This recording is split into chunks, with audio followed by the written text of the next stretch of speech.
One of the process in which a bill becomes a law. It's pretty lengthy, so that's why I've divided it up into two parts. This is in reference to bills of substance. That is different. Those are different from bills that are considered vanity bills. A vanity bill is one that is not very lengthy. It's not something that's going to impact the public very significantly, and so vanity bills do not require as lengthy a time period.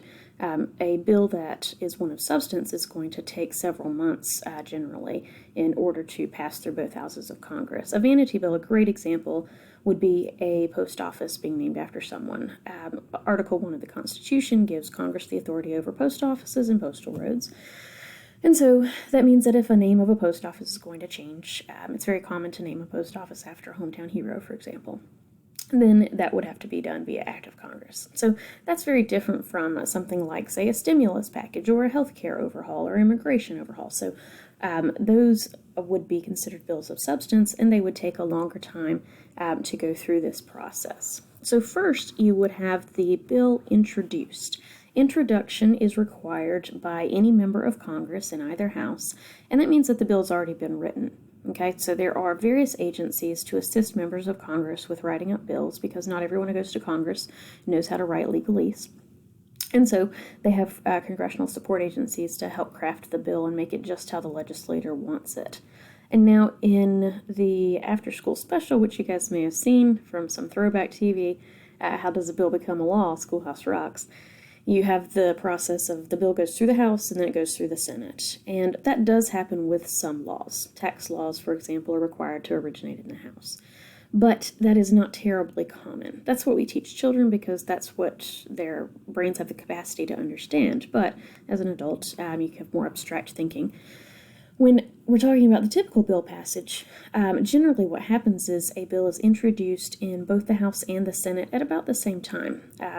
Basically, you'll have two people get together, one in the Senate, one in the House, and they've got a common goal to meet with particular type of legislation, and so they each draft very similar bills.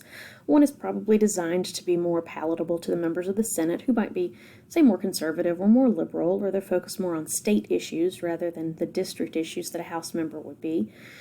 And so that's going to be slightly different from the House bill that is also drafted, but they're on the same topic, and so they're considered different versions of the same bill. So once this bill is introduced by giving that information to the either the majority leader in the Senate or the Speaker of the House in the House, then it will be referred, and it goes. The referral refers to going into committee, and so every type of legislation in Congress has a committee that deals with that particular type of legislation. Let's say I'm in the Senate and I'm passing an education bill. So the referral for that bill would be to the HELP Committee, Health, Education, Labor, and Pension Committee. And so those members of that committee will be senators who are experts in those particular fields.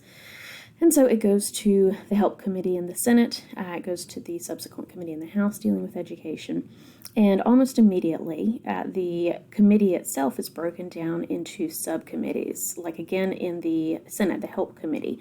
The HELP Committee has 4 subcommittees, one on health, one on education, one on labor, one on pensions, okay?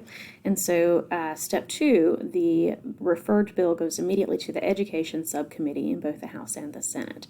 The subcommittee research is where, other than the actual writing of the legislation, the second step, subcommittee research, is where the bulk of the work happens in terms of finding out about this proposed bill.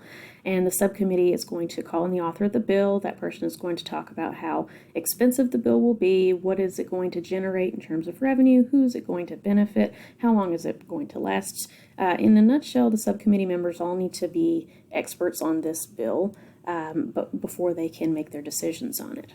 If they do like the bill, then they will approve it and send it to the full committee. If they do not like the bill, then they can table it, and this is where most bills die in Congress. Tabling a bill means we're going to consider it later, but later means never. And at the end of each 2-year session, any tabled bills are effectively dead bills. But let's say that the subcommittee does like this bill. They send it to the full committee. The full committee generally goes along with what the subcommittee has agreed to do. They generally go along with approval if the subcommittee has already met the approval. They don't have to, though. So if they want to research it more effectively or in more depth, that is within the right of the committee. So let's say the committee likes it, they've approved it, it is placed on the calendar for a vote. And then this is where we deviate slightly. Okay, so far this has been the same process in the Senate and in the House. But step 4, in the House, it goes to a different place than it does in the Senate for the next step. The same thing happens in the next step, it just goes to a different place. So in the House, the Rules Committee will meet, and in the Senate, the majority and minority leaders will meet. And so those different groups are responsible for step 4 in their respective houses. Basically what they're deciding in step 4 is, are we going to have open or closed debate on this issue? Open means lengthy debate. We're going to have people talk for and against the bill. Closed debate means it's going to be very brief. Now, in a bill of substance, you want open debate. Closed debate means that there's not enough time for members to really understand the full consequences of the bill. So usually if you see a bill of substance with closed debate, that's not a good sign. Generally that means that you've got one party wanting to push it through without allowing the other party sufficient time to learn about the bill. But open or closed debate is decided in step 4. The process for adding amendments is also decided in step 4. Where are there going to be lots of amendments? Are there only going to be a few amendments added? That is decided in step 4. And so after that, it goes to the full floor. For step 5, there is debate over the bill. Any amendments are added, assuming that amendments are permitted.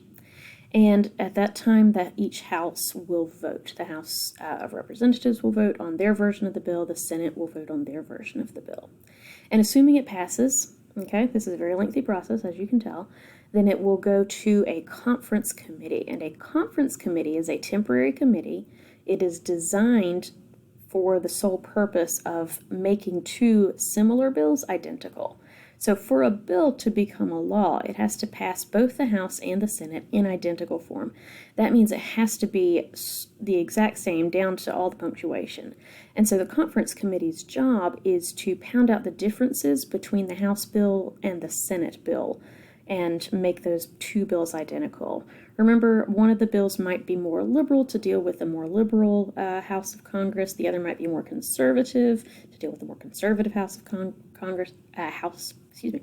And you might have some amendments added in one house and not in the other. One of the houses might have had open debate and the other closed debate. So there's going to be some differences amongst these bills. The conference committee is designed of the authors of both of the bills, along with a few other members of Congress, and their job is to create the bills, to create the 2 bills into one bill. And so once they've done that, once the conference committee has satisfyingly produced an identical bill, then they will send that bill back to the House and to the Senate, and there will be another vote at that time. Now, if the bill is supported by a majority of both the House and the Senate, then it has passed through Congress, and so the first big hurdle has been overcome.